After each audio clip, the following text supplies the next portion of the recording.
Midge is a woman who is reinventing herself at a time in her life when she didn't think she would need to keep reinventing herself. She's finding her voice in a brand new way. Everything is new. She's discovering who she is and what she wants, and she wears a lot of fantastic hats while she does it. Abe is, he's a guy who has high standards and high expectations. So he lives in, just a steady state of disappointment and frustration. And but he's a guy who's like his daughter. He's a bit of a fighter, and I think they're they're kind of cut from the same cloth in a way, don't you? For sure, yeah. And he's just he's a man, he's just a man of his time. It's late 1950s, from season 3, 1960, and he's struggling with a sort of cultural shift in his family. So he's a man in crisis right now. Oh man, I love Midge's first day of work. I love the moment where she tells Abe that she's going to work for the first time, and he the job at B. Altman. Job at B. Altman. Oh, yeah, love that. And he's trying to make sure that she has all her ducks in a row, and she's very excited to prove to him just how in a row all of her ducks are. You got a job. Yes. You have no resume. They hired me anyway. Do you know how to type? I don't need to. Okay. I love everything in the Catskills. Welcome back to Steiner Mountain Resort. You're home away from home. Hi, Polly. The Catskills is home for Midge.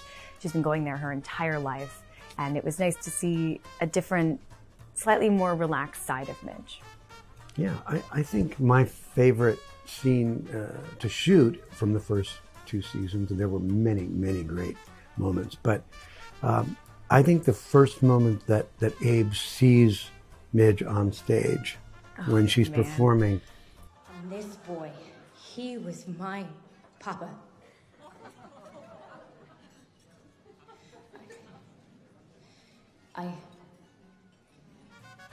And he wanders into this club, and not knowing he's going to see her there, of course. And she steps out on stage, and he had no idea that that she was pursuing this line of work. And she starts talking. She sees him and gets nervous. And shooting that scene was fascinating. Well, it was your performance in that scene is just. I just think it's stunning.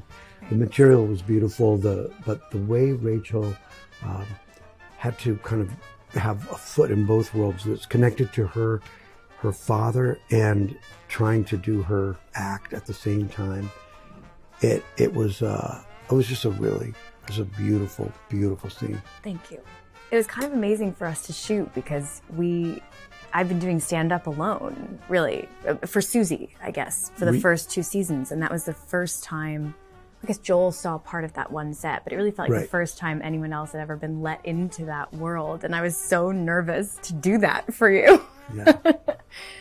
Yeah, that was a big moment I think for both of these characters in season 2. Yeah. Midge and Abe's father-daughter relationship is an evolving one. Amy Sherman Palladino, who created the show, always said to me that Midge is the kind of woman who aspires to be exactly like her mother. If all of her dreams came true, she would move a couple floors up in the same apartment building and grow into her mother's dresses and have exactly the same kind of life that she had. And when everything explodes, I think she begins to realize that she actually has more in common with her father than she thought. And I think he begins to realize that too. They have a totally different relationship post Joel than they did before. Right. And I think even though it seems like Abe and Midge that there's tension and in their relationship, and they're somewhat take an adversarial stance. I think there's a real mutual respect. Yeah. He is disappointed and shattered that her marriage has dissolved, but on the other hand, feels a sense of pride that she's an advocate for herself and that she's standing up for herself and that she has enough, feeling of self-worth that she's not just going to, succumb to the whims of her husband, her ex-husband. Mm-hmm.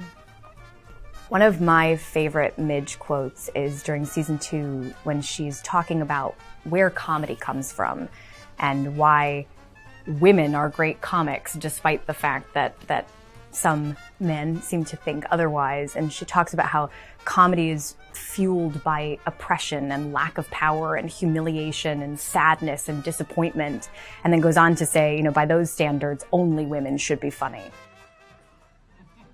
Now think about this.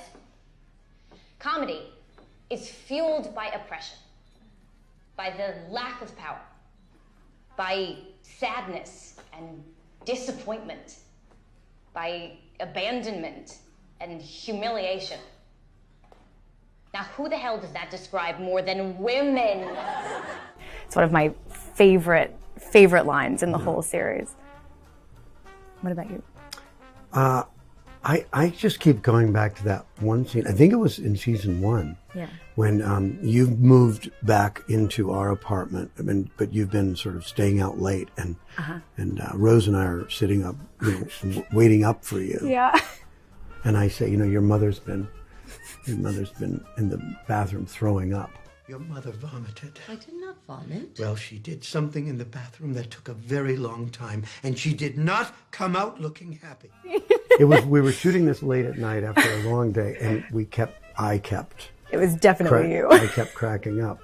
I think it took about an hour and a half to shoot. But Tony's such a 2 consummate lines. professional that you kept cracking up really in a very small way. So Tony would go, But then I think I did your one mother take. vomited. I think I did one take without cracking up, and then you And then I cracked laughed. up, and then I cracked I up. know. Touchdown every morning, 10 times, not just now and then. Yeah, the romper scene was, I just sort of took it in stride. I thought, well, this is an unusual getup, but I just committed to the whole exercise routine. But the response has been just unbelievable. What have people said? Everyone talks about that romper as if, it's... I know Marin suggested yesterday that I do like a workout tape, Abe's romper workout. Oh my God, please. And put it on Amazon. I'm begging you. And I thought that's a kind of a good idea. I'll just make up a bunch of random stretches. But it has to be to the chicken song. To the chicken song, of course. The response to the romper has been just completely unexpected, and I'm convinced because the Emmy win this year, that Emmy really belongs to Donna Zakowska, our costume designer. Well, she won one too. She did, but mine belongs to her too because none of the other actors in my category got to wear a romper Right. last season. But why do you think the show is so beloved? I think it has something to do with it, where it sort of takes us out of the present time. It's kind of it's refreshing. It's a bit of a respite from the stresses of the current period that we're in. Yeah, it's colorful and it's bright. hopeful and You get invested in the characters and the relationships and the family, and it's funny. I hope so. It feels like there's something in it for everyone, which has been cool. I never could have expected to hear from so many different people, from so many different backgrounds, from different parts of the country and different parts of the world, who all have completely different ways in. For some people, it's that Midge is a woman who is not apologizing for following a new dream and for being exactly who she is. And for some people, it's the family element, the relationship with the parents. Some people have had similar experiences to the one that Midge had with Joel, where their husbands or boyfriends or fiancés have left unexpectedly and they found themselves lost. Some people just love the costumes. There's a nostalgia for the time period. And the cars. Yeah. It's been really cool to hear from so many different people why they like it. But we don't know what the secret sauce is. No one knows what it is. But on paper, you would think that this kind of material would just be sort of for a Yeah. somewhat narrow demographic. Yeah. And yet the opposite has occurred, and Yeah. it's just a broad range of fans. Yeah. It's really satisfying.